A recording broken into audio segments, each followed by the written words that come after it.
wabarakatuh. Waalaikumsalam warahmatullahi wabarakatuh. Ini tanggal 22 ya, 22 Oktober, 21 Oktober. Pertemuan kelima algoritma pemrograman 2 untuk kelas B. Kita masuk ke materi baru yaitu tentang algoritma pencarian. Kalau nggak salah di PR kemarin ada nggak salah satu soalnya yang saya minta kalian mencari barang tertentu di dalam array barang ada? Nggak ada ya? Berarti di kelas ini nggak ada. Apa-apa? Berarti di kelas lain. Sebenarnya algoritma ini sederhana ya. Yang akan diperkenalkan adalah topiknya ini adalah pencarian, yaitu proses utama sebetulnya di dalam pengolahan data ya. Jadi jika kita mempunyai sejumlah data itu setelah disimpan itu bukan hanya sekali proses seperti itu. Proses yang akan berkali-kali dilakukan adalah mencari. Misalnya ya, kalian kan merupakan salah satu elemen dataan di situ ya untuk mahasiswa. Ya. Pertama kali data kalian di entry itu kapan? Data kemahasiswaan. Pada saat pendaftaran. Pernah diupdate? Ada diupdate tidak? Biasanya kapan diupdate? Misalnya mungkin nomor HP berubah, bisa mengubah sendiri? Bisa. Terus alamat? Tapi kalau NRP boleh diubah? Enggak. Nama boleh diubah? Enggak. Biasanya data tersebut ada bagian yang boleh berubah, ada yang tidak. Apalagi itu adalah data utama ya. Jadi data mahasiswa sekali dimasukkan karena dia adalah data master, istilahnya itu bisa jadi ada atribut tertentu dari atau field tertentu dari data tersebut yang bisa dirubah. Artinya ketika dirubah apa yang dilakukan? Kalian kan memasukkan NRP ya, NRP nanti muncul data kalian kan dari sana, bisa hanya sekedar melihat, bisa juga untuk melakukan suatu perubahan pada elemen yang diperbolehkan. Ya. Kemudian ada lagi data yang berbeda, ya. Misalnya adalah data nilai. Ya. Data nilai itu kapan di-entry-kan? Setelah akhir semester, setelah semua proses perkuliahan, nilai-nilai sudah masuk, lalu dimasukkan oleh dosen. Nah, data nilai itu boleh berubah tidak? Boleh diubah? Akan lebih sulit lagi untuk dirubah, dan kalaupun ada dirubah itu ada lewat proses tertentu. Nah, data seperti data nilai itu biasanya istilahnya kita sebut sebagai data transaksi. Data transaksi itu nyaris nggak boleh diubah. Kalaupun diubah, dia lewat suatu proses transaksi yang baru, yang harus bisa menandakan bahwa data itu pernah berubah. Apalagi contohnya data transaksi?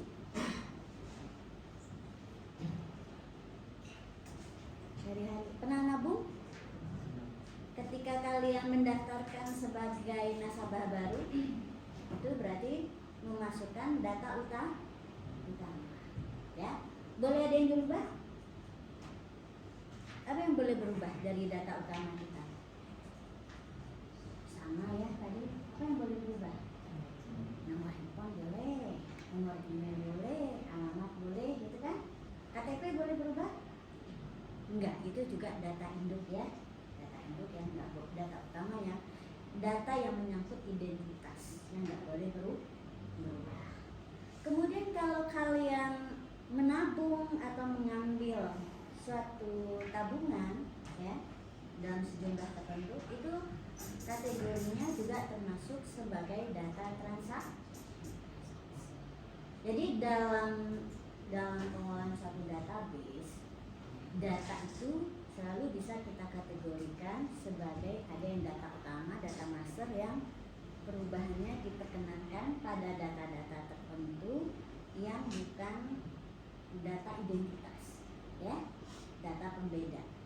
Nah, sedangkan data transaksi, ya, data transaksi adalah data yang menyangkut suatu aktivitas proses yang memang sifatnya transaksional, ya, dan data tersebut tidak boleh diubah. Tapi boleh nggak diakses kembali? Data transaksi bisa diakses juga kan? Bisa. Misalnya kita mau lihat, ya, minggu ini aku udah melakukan aktivitas transaksi apa aja nih? Misalnya ngambil, setor, bisa kalian nggak lihat ya? Oke. Nah, itulah. Jadi database itu memang kita menyimpan data ke sana, ya. Tetapi bukan untuk tersimpan terus tidak akan diakses kembali. Justru yang paling sering adalah diakses kembali. Contohnya, ketika kita akan melakukan transaksi, apakah data utama kita diakses? Ya, pada saat apa? Pada saat login, ya kan? Dicek dulu. Misalnya kita bawa di ATM nih, kita masukkan, yang diakses itu adalah data utama. Nah, dicek, benar nggak kartu ini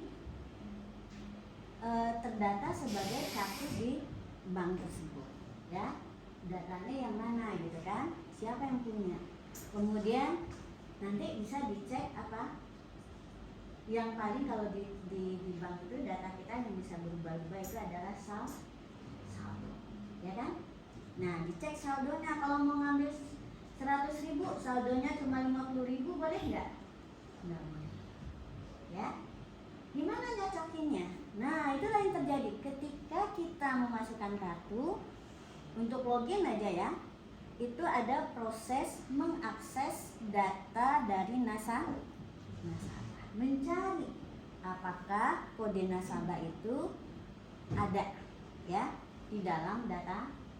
Nah, ini ya yang saya jelaskan, itu adalah konsep pencarian, ya. Nah, di sini yang akan kita pelajari adalah pencarian, tapi ini baru pencarian pada larik, ya, pada larik. Larik artinya apa? Data yang tersimpan sementara, ya. Oke.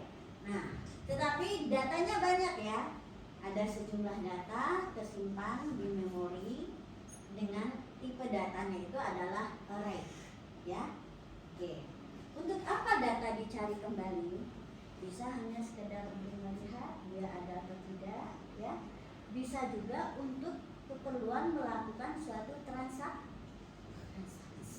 ya. Perluan untuk akan meng-create suatu data transaksi, gitu ya.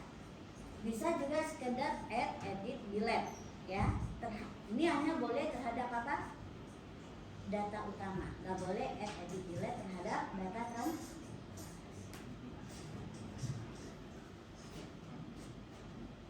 Oh ya, data transaksi boleh diubah, yang nggak boleh diedit, gitu ya. Oke. Nah, ini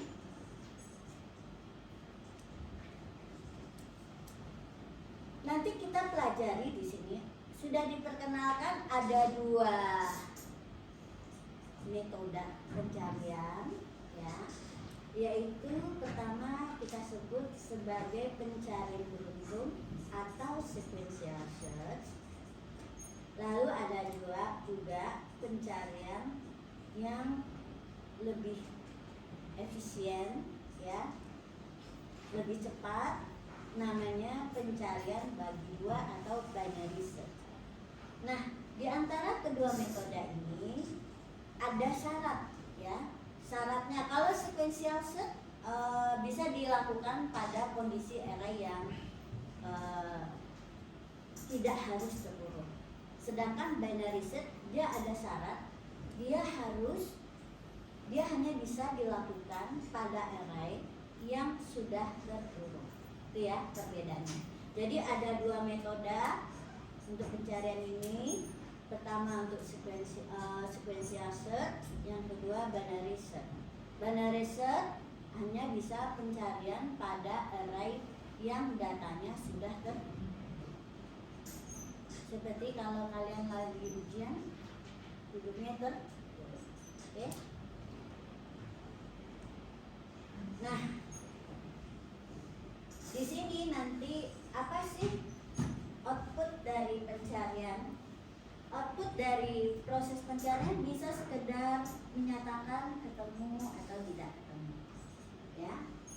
Yang kedua, bisa juga hasil pencarian itu adalah misalnya ini indeks di mana elemen yang dicari itu ditemukan. Contohnya nih, ya, dicari 68, berarti dia ketemu di indeks yang ke indeks nomor 7, atau sebetulnya kalau di Java ini kalau dimulai dari 0 berarti indeks nomor 6. Berarti intinya adalah indeks yang ke-7, ya. Jadi ada dua nih outputnya. Pertama kita cuma sekedar kasih pesan, ya, ketemu atau tidak. Misalnya gini, mencari benar nggak mahasiswa dengan NRP sekian itu benar nggak mahasiswa IF atau tidak. Nah itu berarti outputnya hanya sekedar ketemu iya atau tidak. Tapi mau melakukan transaksi nih misalnya, ya, mau store, benar nggak nomor nasabah ini adalah nomor dari kode nasabah ini benar adalah nasabah atau bukan. Nah kalau itu, kalau misalnya mau melakukan transaksi setelah itu, maka kita perlu indeks agar apa? Bisa nanti mengubah apa? Mengubah saldo sesuai dengan transaksi. Jadi kalau setelah mencari itu mau melakukan sesuatu terhadap data tersebut, maka jangan lupa yang dikembalikan selain ketemu atau tidak itu adalah indeks, ya, indeks di mana dia ditemukan. Paham di sini? Oke ya. Ada dua metode, sequential search dan metode dengan binary search, dan pencarian kita adalah pada data yang tersimpan di library. Yang kedua, apa sih outputnya dari pencarian ini? Pertama adalah pesan, ya, dia ketemu atau tidak. Yang kedua adalah tidak hanya sekedar pesan, tapi kita ingin mendapatkan juga indeks di mana dia ditemukan, ya.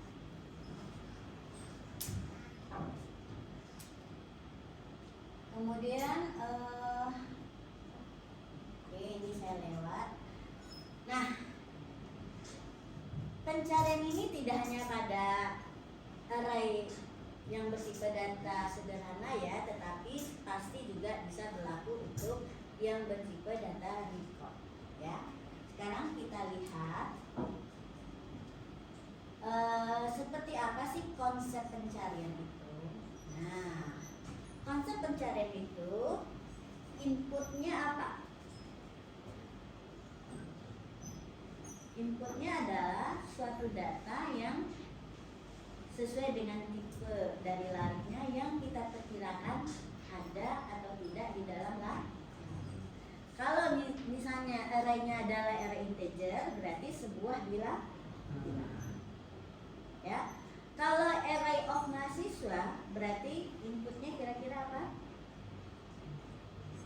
Kalau mencari data mahasiswa berdasarkan apa? NRP, ya, inputnya NRP, keywordnya, ya, bukan keyword, key fieldnya, ya, field kuncinya, ya. Oke. Nah, jadi itu ya, ada inputnya, lalu outputnya terbagi dua, ya. Tadi bisa sekedar pesan, ketemu atau tidak. Yang kedua adalah indeks di mana dia ditemukan di dalam Oke, asumsi datanya sudah tersimpan di dalam lari yang berukuran n, ya. Lalu kita masukkan nilai yang dicari. Nah, Prosesnya adalah proses traversal, di mana kita memulai dari elemen yang pertama, ya. Kita kunjungi satu-satu. Apa yang dilakukan ketika mengunjungi? Yaitu membandingkan nilai yang dicari dengan nilai yang tersimpan di elemen larik yang sedang dikunjungi, ya. Oke. Sampai dia ketemu. Kalau sampai ketemu, misalnya gini, yang kita cari 21, kita mencari pertama 13. 21 sama nggak dengan 13? Tidak kan? Berarti pindah ke elemen berikutnya, yaitu 16. 16 sama dengan 21? Tidak, pindah lagi. 14 sama dengan 21? Tidak, pindah lagi. 21 sama dengan 21? Ya, sama.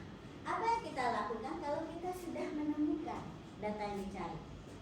Apakah mengunjungi lagi berikutnya? Tidak, berhenti ya. Logisnya berhenti, ngapain nyari lagi, kan sudah ketemu. Nah, berarti di sini ada kemungkinan kita tidak mengunjungi seluruh elemen lah, ya. Tetapi misalnya gini, saya nyari 2. Nah, kita kasih dimulai lagi dari 1 ya. 13 sama dengan 2? Tidak. 16 sama dengan 2? Tidak. 14? Tidak. 21? Tidak. 76? Tidak. 15? Tidak. Terus gimana kalau sampai sini? Masih diteruskan? Masih diteruskan? Masih? Kemana nyarinya lagi? Udah nggak ada lagi elemennya. Ini kalian nih ibaratnya nih nyari ya, teman di kamar nggak tahu di mana. Udah sampai di ujung. Dari kamar pertama sampai kamar ujung, nggak ada. Terus gimana? Mau diulang lagi? Enggak kan? Cukup disimpulkan bahwa dia tidak ada, berhenti. Ya, sama dengan ini kita berhenti mencari karena sudah sampai memeriksa elemen yang terakhir. Oke, nah sekarang gimana sih ini buat algoritmanya? Algoritmanya udah dicocokkan seperti ini ya. Oke, ada 2 cara. Ini ya, namanya pencarian beruntun. Yang ini yang versi pertama ya. Di sini karena ini adalah prosedur yang dibuat bukan dengan berorientasi objek, artinya apa? Ini lariknya nggak diperlakukan antara pendefinisian tipe data dengan prosedur terpisah, maka larik integer menjadi salah satu parameter. Berikut juga ukuran. Nanti kita akan lihat kalau ini diubah ke Java yang konsep pokok, maka L dan M ini tidak perlu menjadi parameter. Ingat ya, dengan konsep pokok parameter akan diminimal, ya, berkurang jauh. X boleh jadi parameter, bisa juga dibaca dalam sini. Oke. Nah, satu lagi output ketemu. Nah, di Java parameter nggak bisa menjadi parameter output. Jadi ini akan kita ubah nanti menjadi fungsi di mana outputnya adalah boleh, gitu ya. Oke. Nah, sekarang kita lihat apa sih yang dilakukan. Seperti logika kita yang tadi, bahwa kita akan mencari mulai dari elemen pertama sampai dengan elemen terakhir. Sekarang saya nggak mau lihat-lihat ini ya, karena kan kalian nggak tahu proses berpikirnya seperti apa. Sekarang saya lihat ya, ini algoritmanya bisa kita buat sendiri dengan logika yang kita punya ya. Oke.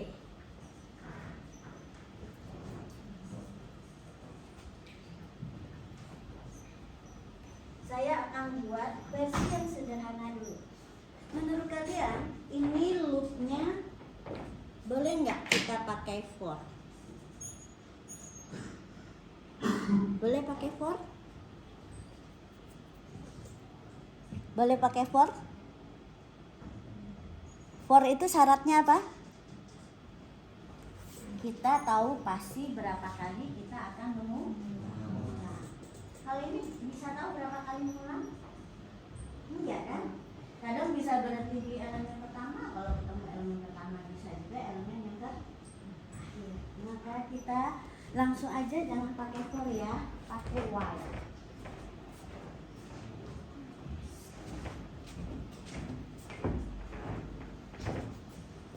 Pakai while.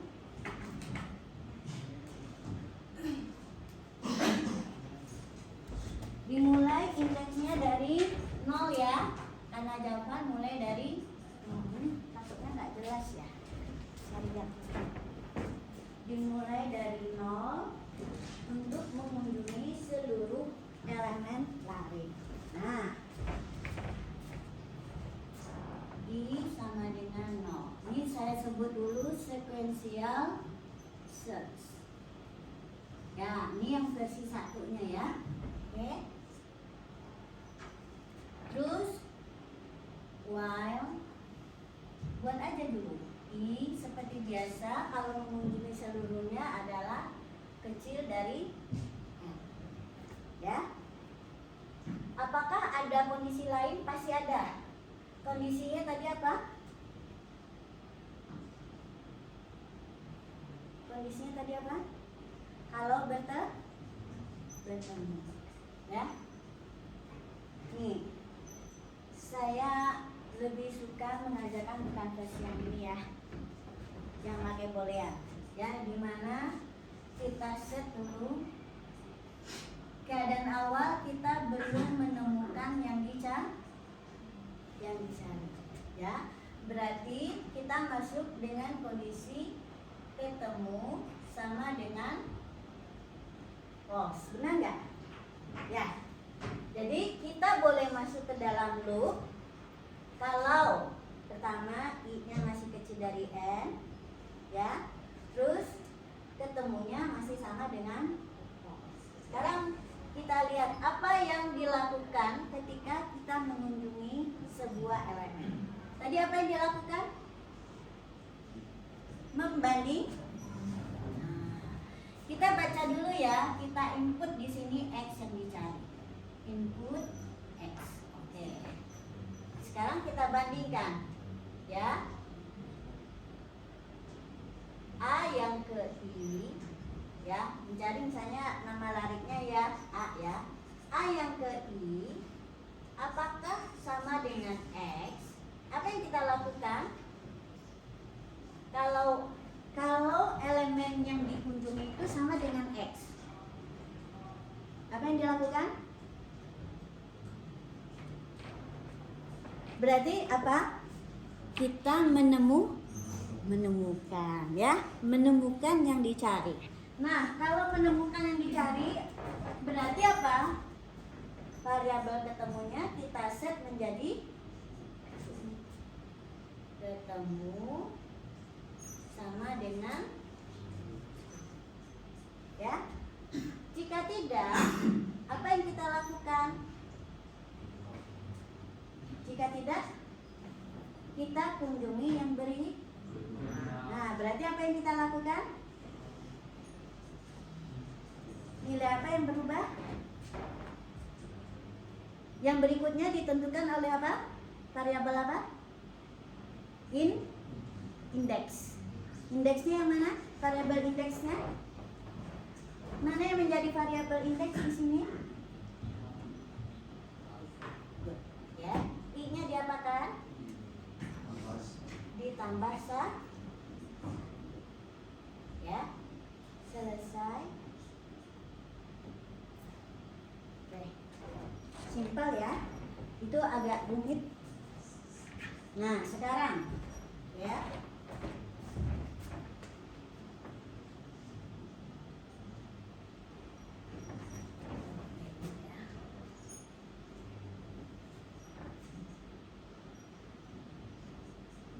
Ini algoritmanya ya. Nanti kita terjemahkan ke Java. Oke, ya. Berarti di sini kita mengulang nih ya. Mengulang ya. Dengan batasan adalah kalau ya ketemunya menjadi true.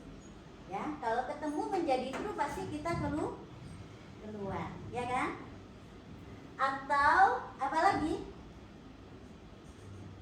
terjadi karena I-nya sudah mencapai sama dengan N atau sudah melewati indeks yang terakhir.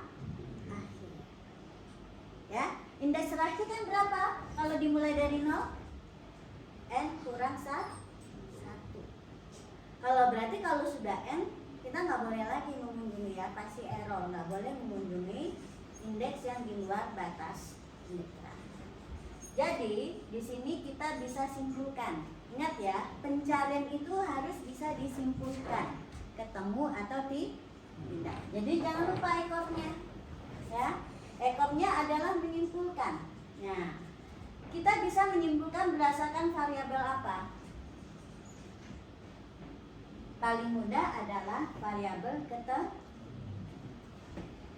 If ketemu misalnya sama dengan true, berarti apa? Berarti apa? Kalau ketemunya sama dengan true berarti apa? Data yang dicari ketemu atau tidak? Ketemu. Output ketemu. Ya, jika tidak, else output tidak ketemu. Selesai. Susah nggak? Enggak kan? Ya, mudah ya. Ini sudah jadi salah satu versi algoritma untuk mencari elemen tertentu. Tetapi outputnya sederhana. Baru apa? Menyimpulkan dia ketemu atau tidak. Kita cobakan dulu ya. Kita cobakan. Anda bisa coba di array of integer dulu. Tambahkan prosedur untuk mencari. Jadi saya pakai versi sequential search-nya yang ini ya, karena menurut saya lebih mudah untuk dipahami dengan logika kita sehari-hari, di mana kita butuhkan satu variabel boolean, ya. Nah, tapi Bu, di sini not ketemu Bu. Nah, not ketemu itu artinya ketemu sama dengan false, ya. Kalau misalnya di bawahnya ini ya, ini ada tambahannya ya.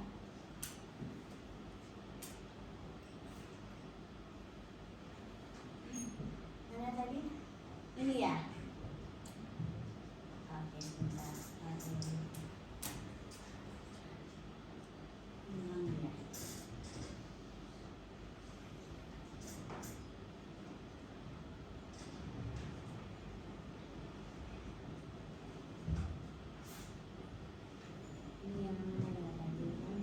Ya, ini ya, versi yang ketiga ini belum selesai karena ada sambungannya sebetulnya, yaitu ini ya. Yang ini belum selesai, kenapa? Karena belum menyimpulkan ya. Nah, harusnya ditambahkan di bawahnya if ketemu sama dengan true atau ketemu saja, maka output apa dulu ya. Nah, ini kalau dijadikan sebagai fungsi, boleh kalian potong dua ini ya. Jangan lupa di bawah ini ditambahkan simpulan yang ini ya. Ini udah samanya aja yang dicontoh ya, karena kita harus menyimpulkan. Dan bagian bawah ini nanti kita bisa ubah-ubah sesuai dengan output yang diinginkan ya. Jadi yang ini bisa berubah ya. Versi yang pertama, oke. Misalnya kalau versi yang pertamanya ya, oke. Bisa juga ini versi pertama ya, ekornya seperti ini. Untuk yang kedua kita ganti dengan if ketemu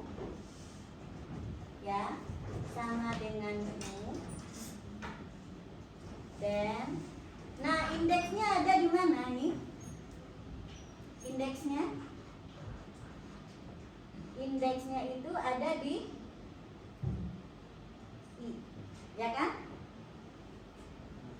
Else jika tidak ketemu indeksnya kita set dengan min 1, ya, ND. Jadi ini ketemu di indeks, ya. Ini apa? Tidak ketemu.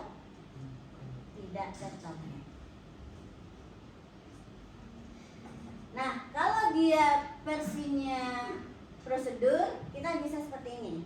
Kalau dia versinya adalah function, nanti kita bisa tambahkan kata return. Nah, apa yang mau di return? Apakah booleannya yang mau di return? Apakah index? Tergantung apa yang mau kita gitu ya.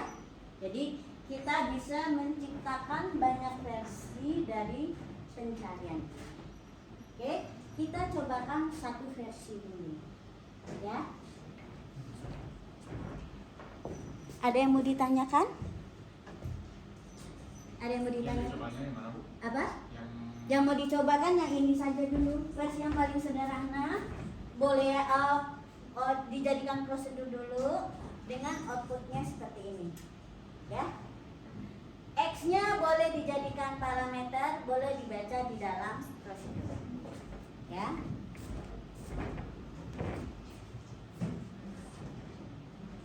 Jadi programmer itu nanti salah satu kelebihannya adalah kreativitas dia dalam cara dia menulis, ya. Mau jadi prosedur atau mau jadi fungsi, outputnya mau apa, parameternya mau apa. Tujuannya adalah seefisien mungkin nanti atau sefleksibel mungkin ketika akan diubah-ubah, ya. Baik, kita coba ya. Kita coba untuk mempraktekkan.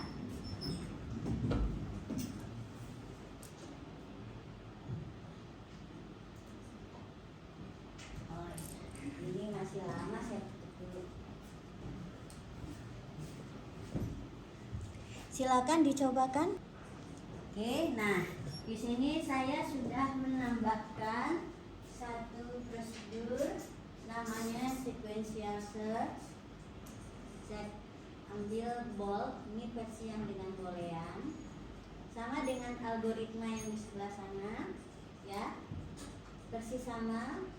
Di sini cuma saya tambahkan sedikit bahwa kalau dia ketemu maka ketemunya di I, ya. I ini adalah I saat kita men-set nilainya menjadi true, ya. Oke.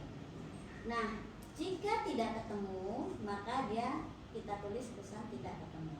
Nah, untuk ketemu sama dengan false, kalian juga bisa tulis ini, boleh ditulis nanti menjadi pakai apa?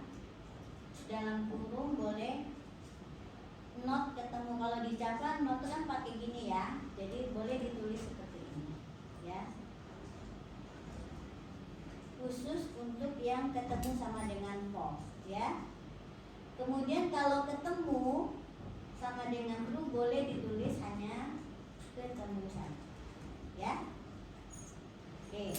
Nah, sekarang ini masih ada salah karena apa? Ini belum disambungkan. Menurut kalian nih dua kondisi boleh ya disambungkan? Kira-kira untuk kasus ini sambungnya and atau or? And atau or? And itu dua-duanya harus true, ya, baru boleh masuk. Kalau or salah satu salah masih boleh masuk. Mana yang kira-kira benar? Harus dua-duanya memenuhi syarat. Berarti ini pakai N ya, N itu pakai dan. Oke.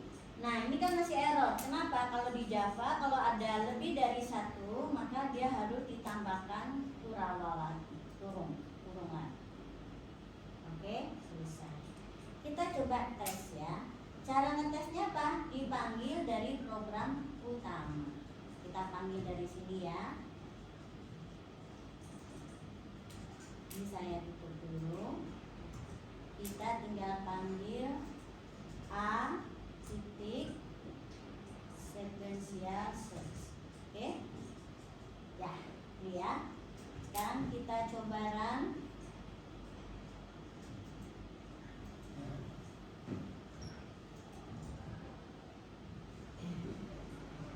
Kita isikan 45, 67, 23, 46, 7, ya. Lupa ya, nggak ada pesan apa yang mau di entry. Coba lihat dulu di sini. Belum dibaca, belum dikasih pesan. Nah, kasih pesan dulu ya. Input boolean. Nah, ini belum dikasih nih, ya. Ini tambahkan ke sini.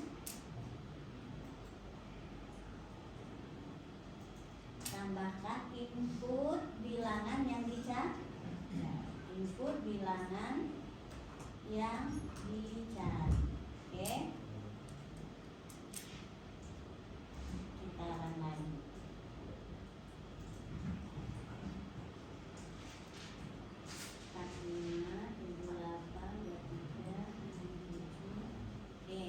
Mau yang apa yang dicari? 78. Oke. Misalnya dicari 78. Ketemu di indeks 1 benar? Benar. Sekarang kita coba cari lagi ya, tapi yang nggak ada. Ibu ini apa nggak capek nih ngentri-ngentri terus? Nah, apa kalau biar kita nggak ngentri-ngentri terus nih, bisa berkali-kali. Diulang, perintahnya diulang nih pas bagian ini, ya. Kita ulang ya. Nah, di sini, ya. Diulang misalnya sebanyak 3 kali, berarti integer i sama dengan 1 misalnya ya. I kecil sama dengan 3, i plus. Oke. Nah, ini ya. Biar nggak capek kita ulang-ulang. Ini ya untuk kasus pencarian kita biasakan minimal mencari di 3 titik, ya. Pertama, dia ketemu tapi ketemu sebelum elemen terakhir. Lalu pencarian yang kedua, ketemu tapi ketemunya di elemen terakhir, ya. Percobaan yang ketiga, dia tidak ada. Nah, kalau kita sudah mencoba dengan itu ketiga itu dengan hasil benar, berarti algoritma kita bisa dijamin benar. Jika baru sekali dicoba belum tentu, ya. Sekarang saya ulang ya.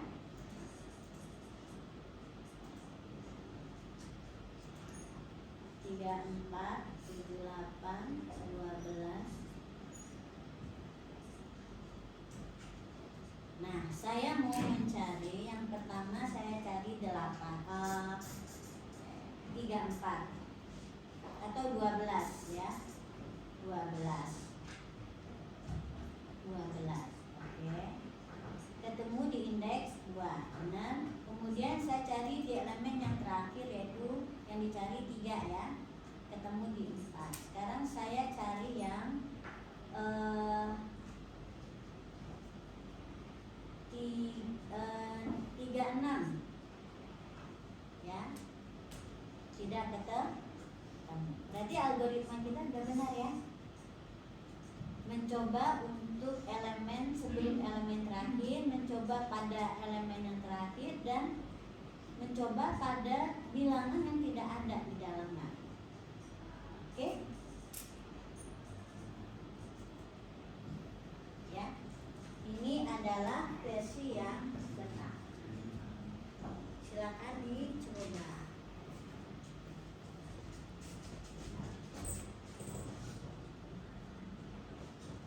Saya mau lihatkan algoritma yang tadi itu adalah ini ya. Oke. Saya mau lihatkan siapa yang hadir hari ini. Sekali-sekali kan kalian masuk YouTube.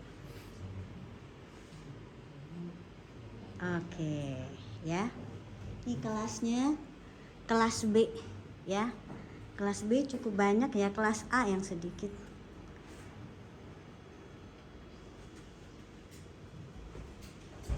Silakan ya, dicobakan sampai eksekusi dan hasilnya benar.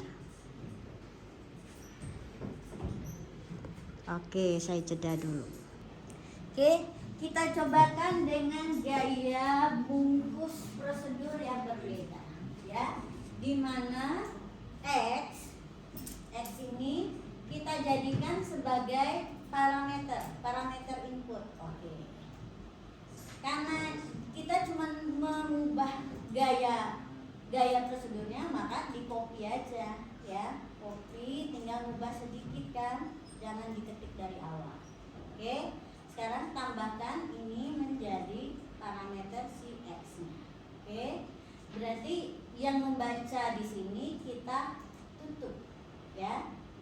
Kita tutup, ini enggak, ya. Oke, selesai. Itu saja kan? Cuman ketika dipanggil nilainya sudah harus ada, maka ini kita pindahkan sebetulnya. Kita copy ya. Kita copy. Jadi dia dibaca di sini, ya. Dibaca sebelum dipanggil. Nah, karena akan lebih dari satu prosedur, kita tutup dengan kurung buka, kurung tutup di sini. Ya. Lebih dari satu instruksi, yaitu ini tambahannya tadi, ya, membaca nilai si X. Oke. Ini juga kebetulan scannernya udah ada ya, nggak saya tambahkan. Nah, ini boleh kita ubah ya, namanya mungkin kita nggak mau jadi X, misalnya B, boleh aja B. Berarti parameternya di sini adalah si B, ya. Jadi yang kita lewatkan si B ini.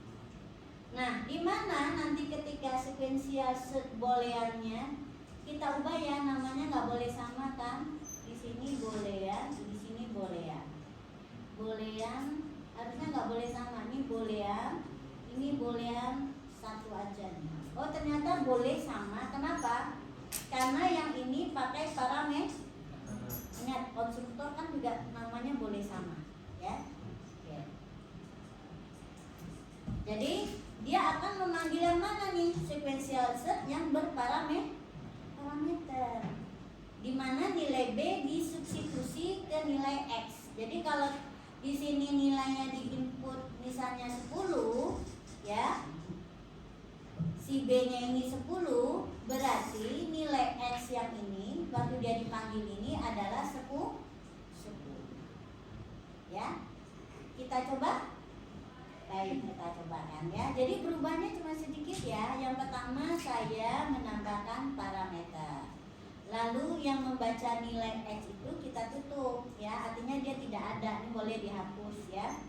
Oke, boleh dihapus. Nah, ini ya.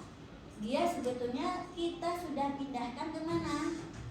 Ke dalam main program yang memanggilnya ya. Sudah kita pindahkan ke sini ya. Jadi karena nilai X-nya dibaca sebelum prosedur itu dipanggil. Di sini kita boleh ubah namanya, bukan X, misalnya B gitu ya. Tapi hati-hati ya. Sebetulnya ini berkali-kali mengasih nilai nggak boleh ya. Harusnya di sini nih. Integer. Tapi ini nggak dilarang, ya udah nggak apa-apa kalau nggak dilarang. Oke, kita coba kan. Ya. Input bilangan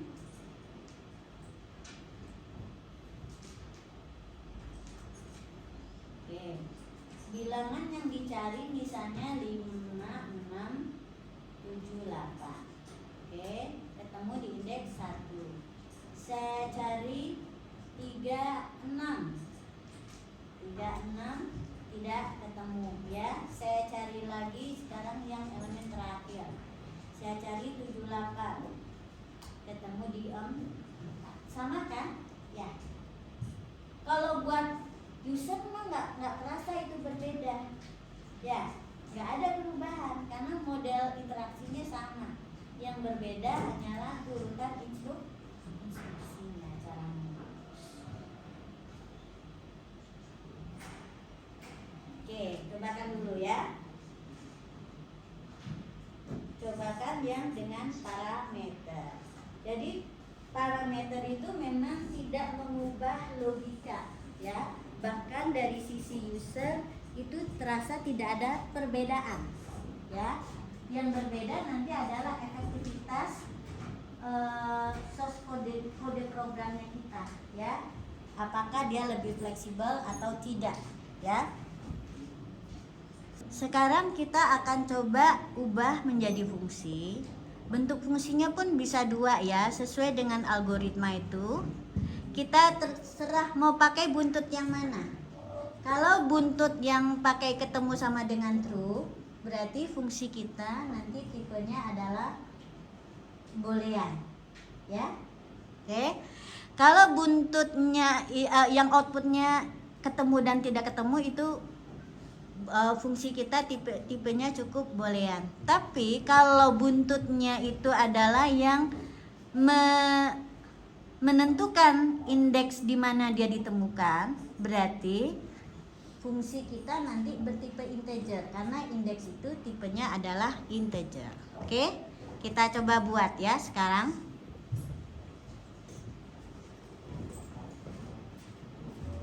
Cukup di copy lagi ya.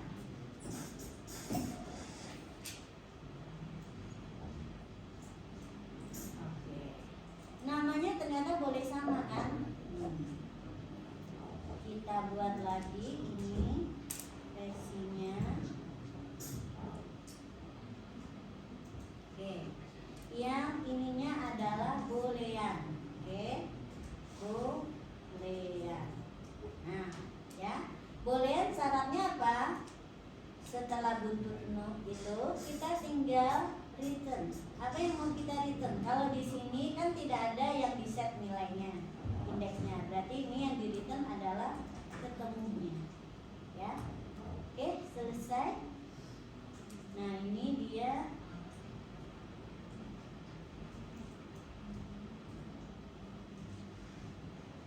Oh, kalau ini kayaknya dia perlu mengubah nama ya. Harus mengubah nama ini. Jadi kita inikan function ya, versi fungsi. Oke, ya. Jadi kalau dari prosedur ke fungsi dia nggak boleh juga namanya sama. Jadi yang boleh sama itu hanya kalau parameternya yang ada parameter atau tidak, ya. Oke. Di sini terus cara manggilnya gimana? Nah, cara manggilnya ini saya ubah ya.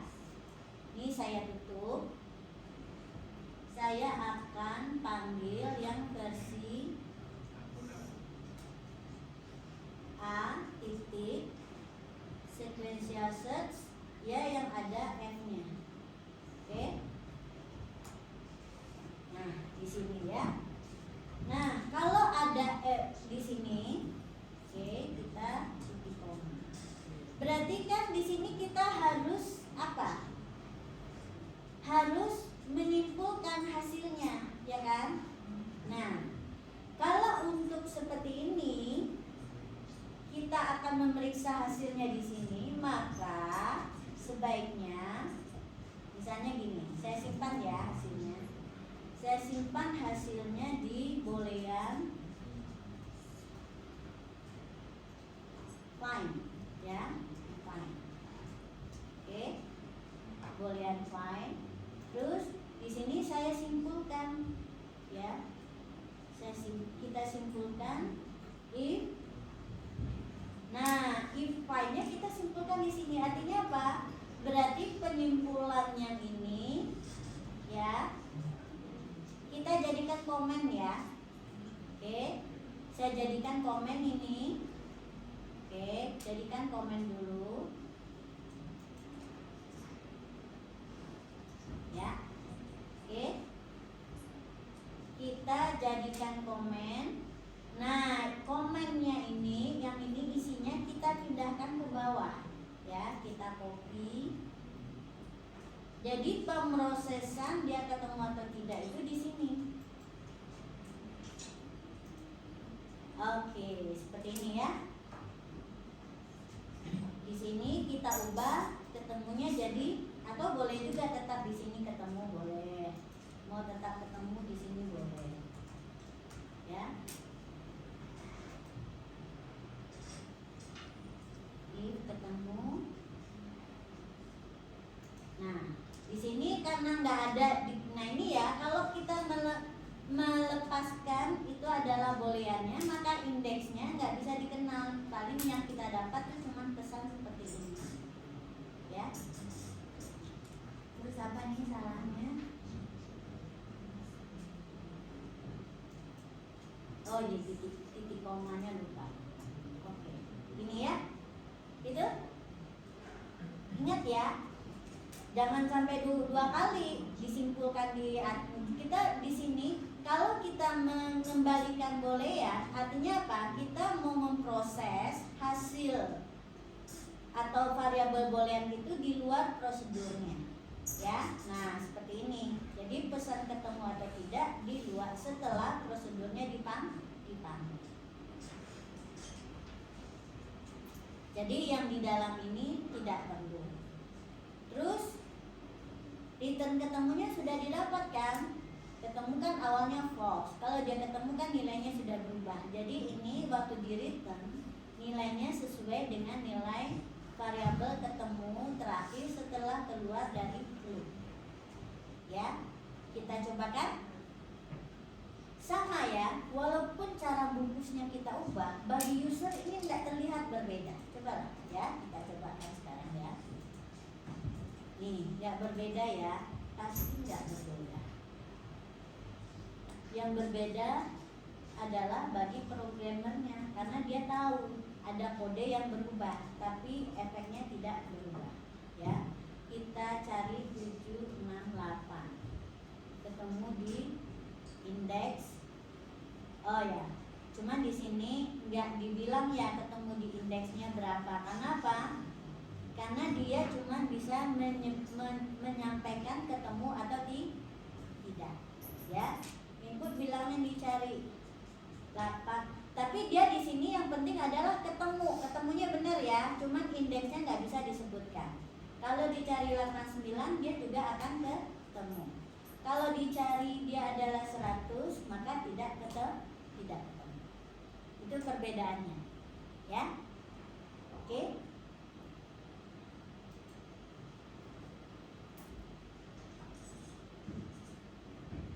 Nah sekarang kalian coba ubah ini, ya. Ubah lagi menjadi prosedur boolean lagi, ya. Tapi return value-nya berubah. Yang return value-nya di sini apa? Yang indeksnya, oke? Indeksnya yang kita ubah ya. Nah, di sini agar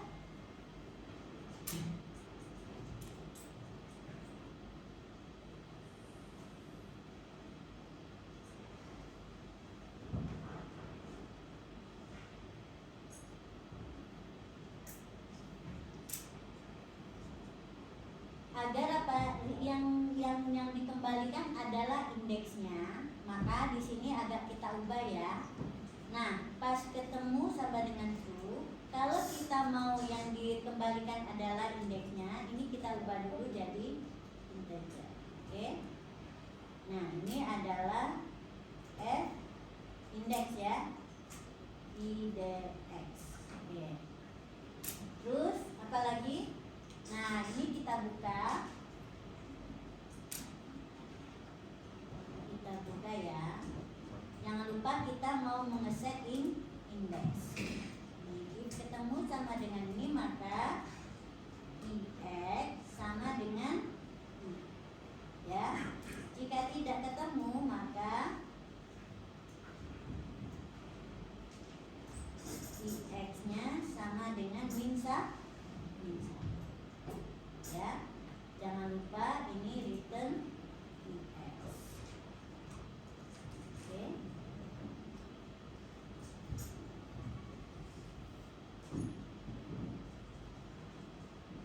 bisa juga tanpa kita, tapi ini bagus ya. Jadi kalau bisa return itu hanya di satu titik, ya.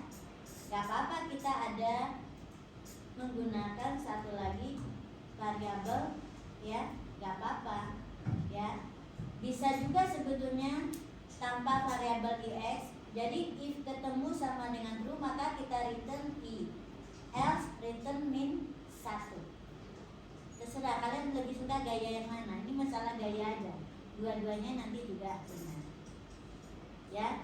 Jadi misalnya saya nggak mau pakai ix, ya, ini. Itu udah jalan ya? Rekamannya?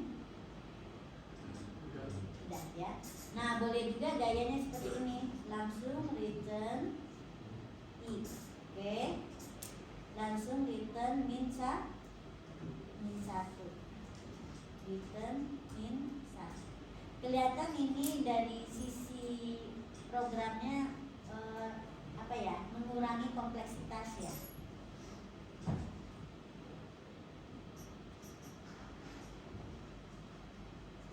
Boleh seperti ini juga.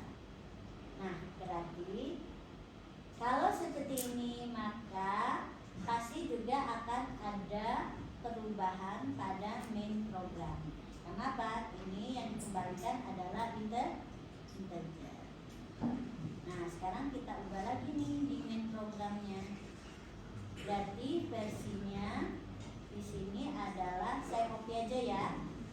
Ini saya tutup.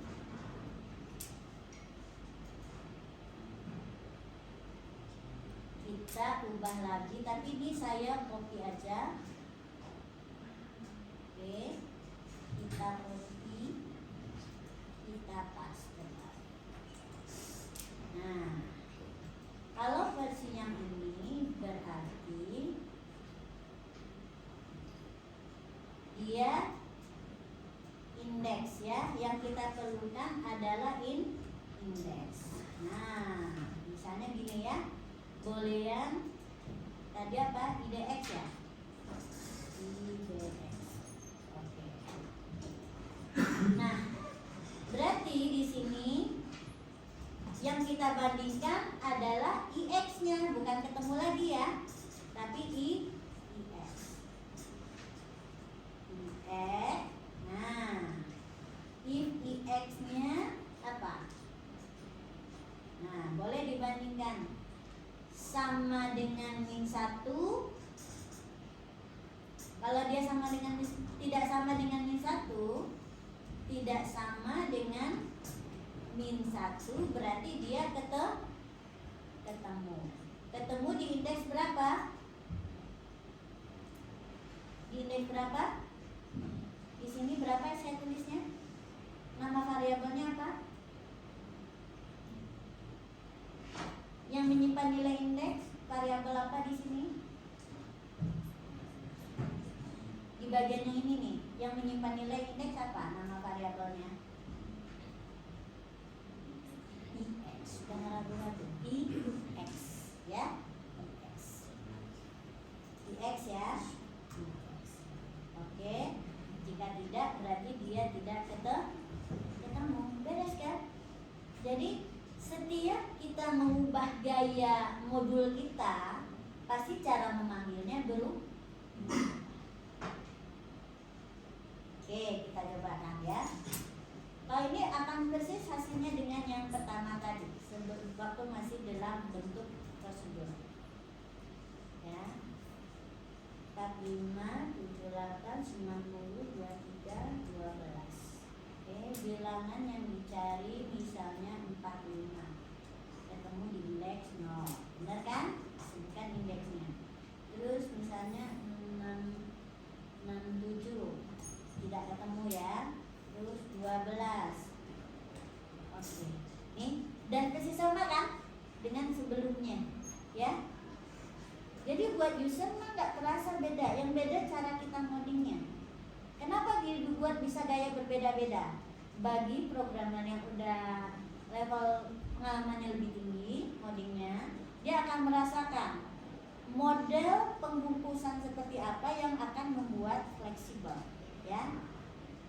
Atau situasinya memang membutuhkan seperti itu, ya. Ada parameter input dan ada return value. Nah, kalau seperti itu pasti bentuknya function. Ada sesuatu yang diproses setelahnya, bahwa atau gini, nilainya sudah ada sebelum dia dipanggil, berarti gayanya pakai parameter, ya. Nilainya sudah ada, nggak perlu diinput lagi, berarti gayanya adalah dengan gaya parameter. Lalu ada yang diproses setelah dia dipanggil, ya. Hasil dari fungsi itu diproses setelah dia dipanggil, berarti jadikan dia dalam bentuk function, bukan proses. Oke, silakan dicoba.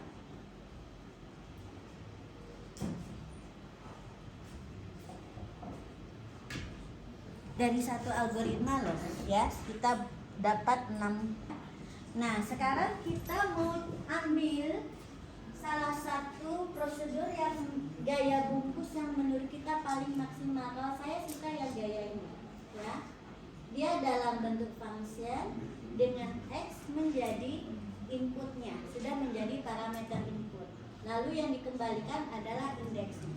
Oke, saya pakai ini, saya kopikan ke array of record.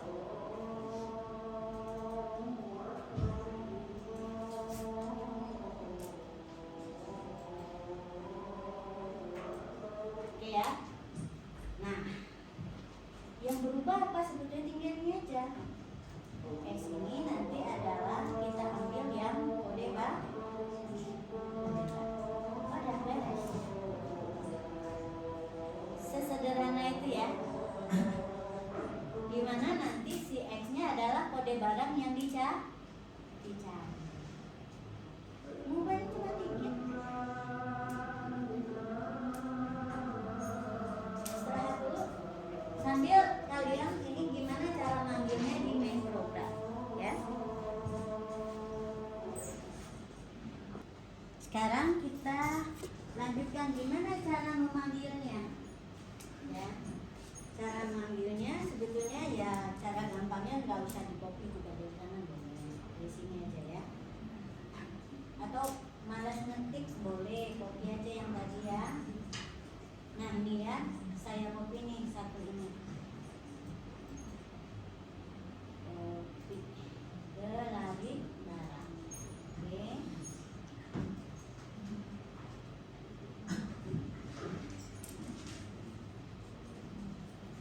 Oh di sini sampai sini ya. Ini nggak usah. Oke, saya pindahkan ke sini. Paste. Oke. Ini kita input. Nah, kode barang ya. Input kode barang yang dicari. Oke, sama ya. Kemudian dari sini kita gunakan saja yang terakhir ini. Oke. Integer B estimate. Kode barang tadi tipenya apa ya? Oh ya, ini scannernya belum ada, kita tambahkan dulu scanner ya. Scanner copy dari atas saja. Nah ini scanner. Scanner. Kita kopikan scanner karena tadi di sini belum ada, kalau yang tempat tadi kan ada. Oke. Ya. Sekarang ini ya. Ini namanya berubah jadi apa? Nih, kita sesuaikan. Namanya di sini adalah harga asli ya. Harga asli. Nama lariknya kan harga asli kan? Titik. Kita panggil sequential search yang ini. Oke? Sudah. Gitu aja kan? Ya. Gak susah. Tinggal menyesuaikan tuh. Gak cuma butuh berapa detik. Beres. Nah sekarang kita cobakan ya. Kita cobakan. Ini gak usah ada semua. Kita tutup ini semua. Tutup. Tutup. Tutup.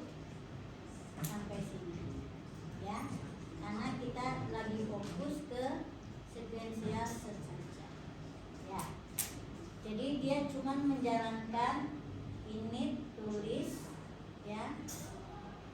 Lalu yang init itu apa ya? Coba kita lihat. Init itu dia mengisi dengan nilai tekanan. Oke, ya nggak apa-apa biar kita nggak baca-baca gitu ya. Nih ya, 012 ya. Barangnya 012 dengan harganya 10.000 semua gitu ya. Oke, kode barang yang dicari misalnya adalah 1. Ketemu di indeks 1.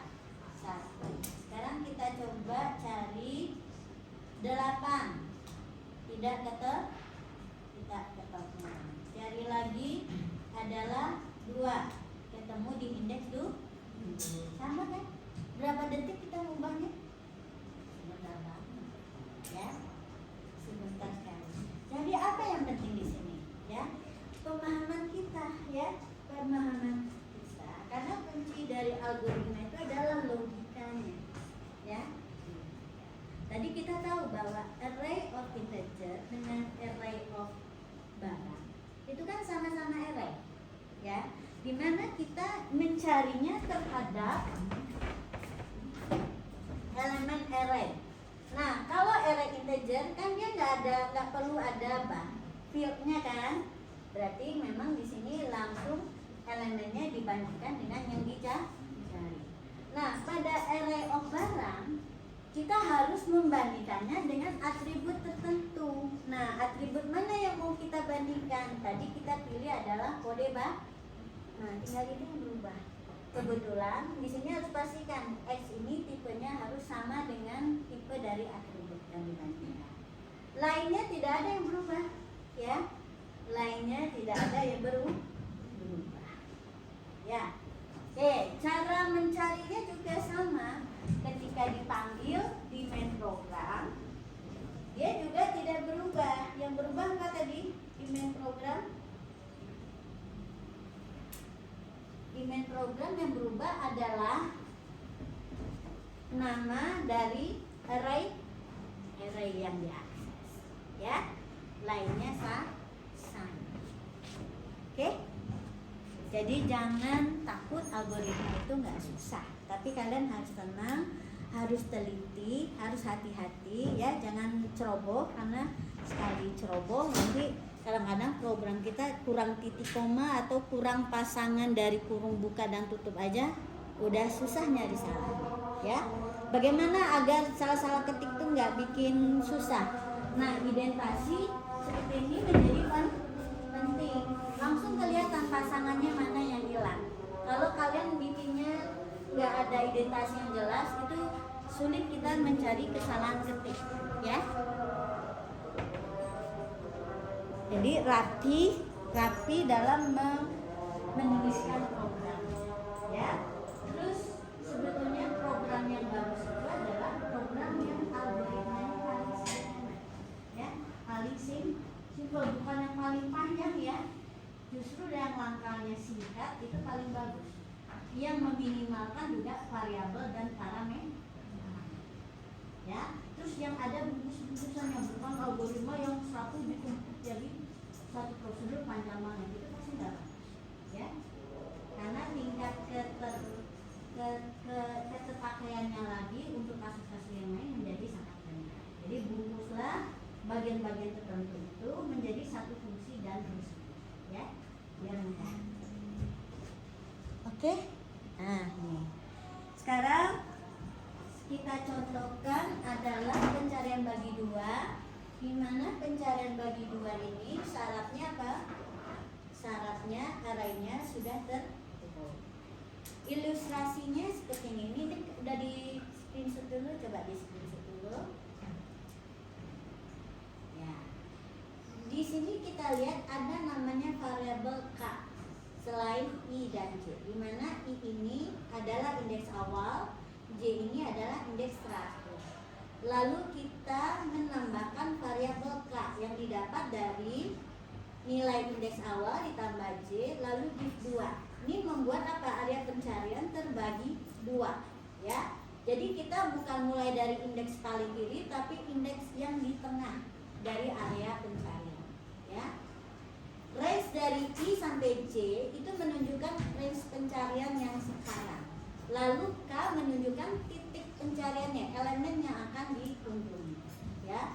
Ketemu sama dengan true, ketemu adalah variabel untuk menentukan kita berhenti atau meneruskan mencari. Nah, sekarang perhatikan di sini. Selain variabel ketemu, titik berhentinya bukan I kecil dari N ya, tapi I kecil sama dengan J. Nah, ini yang berubah sedikit ya. Kenapa? Karena bisa jadi J-nya udah bergeser ke arah semakin ke arah dekat sana ya, karena bukan yang terakhir lagi batasannya. Oke. Nah, untuk berhentinya sama, mau kalian return value-nya indeks atau return value-nya ketemu terserah ya. Lalu di sini cara kalau dia ketemu kita selesai dengan mengubahnya menjadi true. Nah, di sini berubahnya adalah kalau dia tidak ketemu, maka yang kita lakukan di dalam sini adalah mengubah apakah indeks I-nya yang diubah, indeks awalnya atau indeks akhirnya. Kenapa? Setiap kali kita mengunjungi dan belum menemukan, kita boleh mengubah area pencarian dengan menggeser apa? I atau J ya, indeks awal atau indeks akhir. Sekarang saya tunjukkan lagi ilustrasi yang tadi ya. Ilustrasinya tadi begini. Oke. Keadaan awal pencarian kita misalnya seperti ini ya. Ingat, dia harus terurut, boleh terurut menurun atau terurut menaik. Ini adalah contohnya terurut menurun. Ya.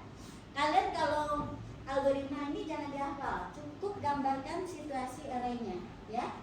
Arraynya yang diingat ya. Karena kalau arraynya menaik nanti akan ada perubahan, tapi bisa kita logikakan. Ya, misalnya gini. Nah, area pencarian kita yang pertama adalah mulai dari indeks awalnya 1 sampai dengan indeks awalnya di sini adalah 8. Ya. Berarti kalau I tambah J dibagi 2 dapatnya adalah titik tengahnya di 4. Inilah yang dikunjungi pertama. Ya. Kalau misalnya yang dicarinya adalah misalnya berapa? 18. Berarti kalau di 18 berarti di sini dia sudah berhenti. Berarti kita apa? Kenapa? Variabel booleannya sudah menjadi true. Oke. Sekarang kalau yang dicarinya adalah misalnya 13, ya. Berarti apa yang berubah? J atau I yang berubah? J atau I? Indeks awal atau indeks akhir yang berubah? Karena area pencarian kita ada di sini sekarang. Yang bergeser adalah si I. I-nya menjadi apa? K plus 1. Sedangkan J-nya tetap. Ya. Jadi di sini kita hitung lagi kan nilai dari K yang baru. Begitu seterusnya ya. Oke, nanti coba diulang di rumah. Sekarang coba algoritmanya aja dulu. Nah, ini ya. Versi yang function.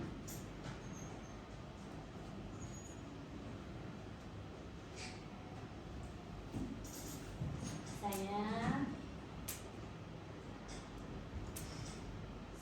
boleh copy ya, boleh di copy. Saya akan ubah dia di oke ya, misalnya di array barang.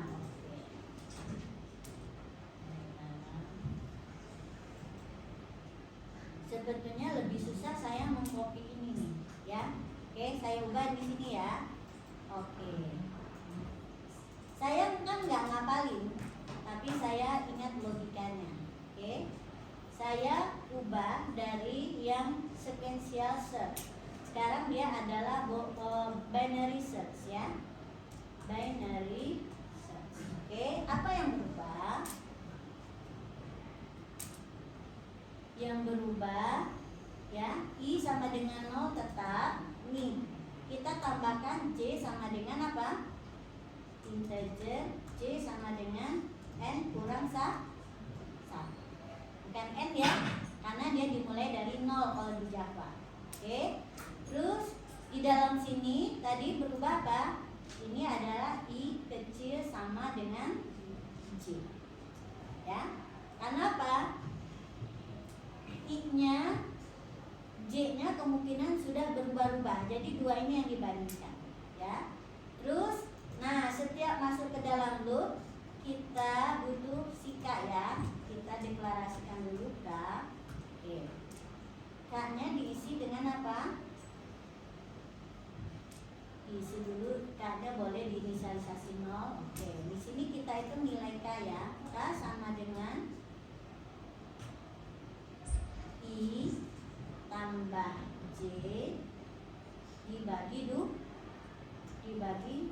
Oke. Ya. Berubah sudah. Ini enggak berubah. Nah, yang berubah sekali lagi di bagian else. Sekarang else-nya yang akan berubah, ya. Oke. Nah, silakan diisi nih, ya. Tinggal ini yang berubah. Berarti apa? Di sini kita set if, periksa lagi AI kode barangnya, ya kita ubah di sini. Kita bandingkan lagi if. Oke, ini ya. Kalau kode barangnya lebih besar dari X, kemana berubahnya? Apakah nilai I yang berubah? K plus 1 atau else J-nya yang berubah? J sama dengan K min 1. Apakah seperti ini? Nah, ini kita harus tahu dulu ya, apakah ini array A terurut misalnya menaik ya, atau menurun dulu ya tadi ya, menurun. Oke. Kalau terurut menurun, kalau AI-nya lebih besar, maka kita cari ke sebelah kiri. I-nya tambah 1. Udah selesai. Simpel ya. Sekali lagi pikiran kita harus terstruktur.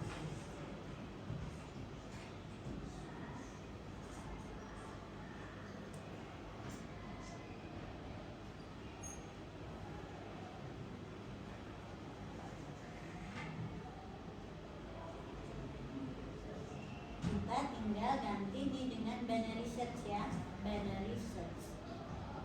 A, saya ganti ini dengan binary search.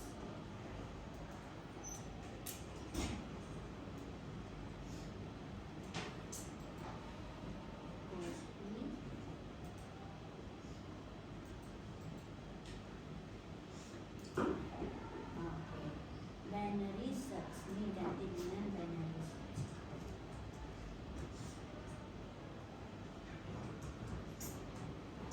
Oke, cepat kan? Coba kita ini karena dia. Saya mau nyarinya nih, jangan 3 tapi 6. Oke,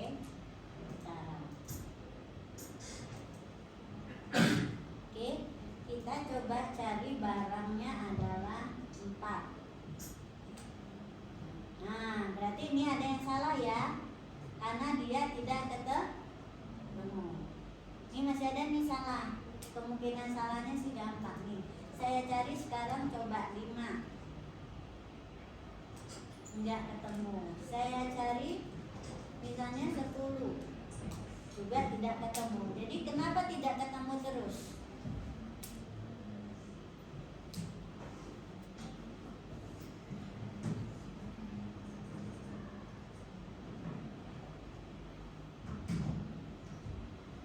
Kita coba outputkan ya. Ingat ya, pesan saya curigai titik di mana dia salah. Kemungkinan salah ini adalah nilai K-nya. Ini apakah harus diubah dulu ke di cascading dulu, coba ya. Coba ini saya tampilkan aja nilai K-nya ya. Oke. Nilai K. Ya, K sama dengan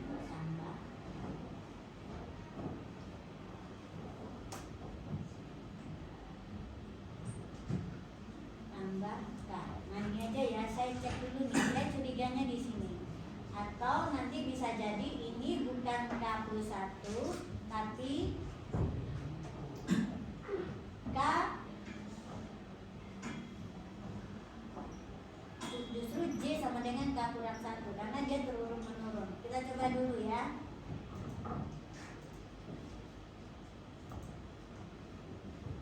Oke, ya. Misalkan dicari 4.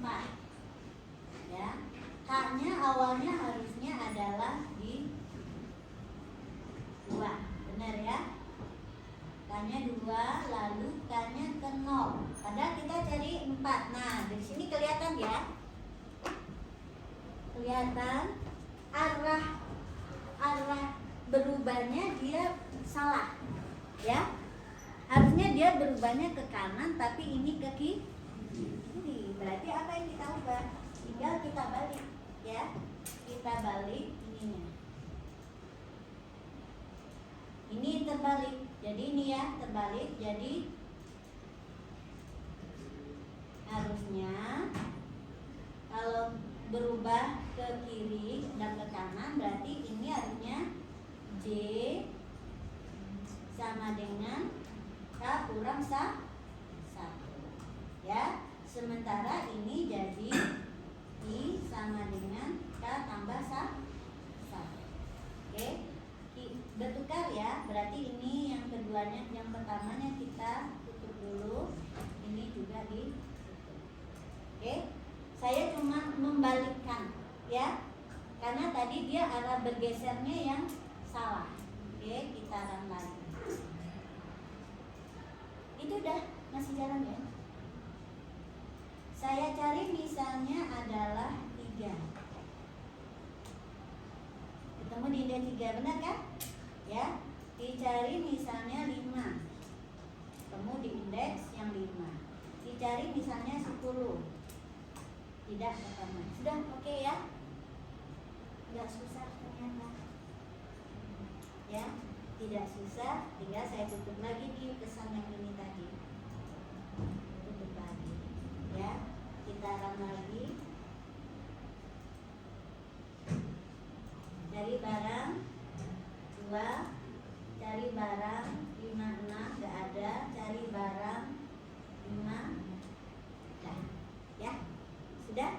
Oke, tinggal dilihat, silakan nanti dicoba dulu. Jadi tidak ada algoritma itu susah, yang penting kalian logikanya diasah dengan banyak latihan ya. Cara ngodingnya benar, simple, ingat ya, simple. Jangan coba-coba niru, kadang dari buku itu dia ngasih kalian algoritma yang rumit-rumit. Yang gak perlu rumit, dia bisa sederhana tapi dibuat rumit ya. Terus satu lagi, biasakan membungkus dengan efisien ya. Kalau memang perlu parameter, kasih parameter. Kalau perlu jadi fungsi, kasih ya, ditempelin. Oke, terima kasih. Assalamualaikum warahmatullahi wabarakatuh.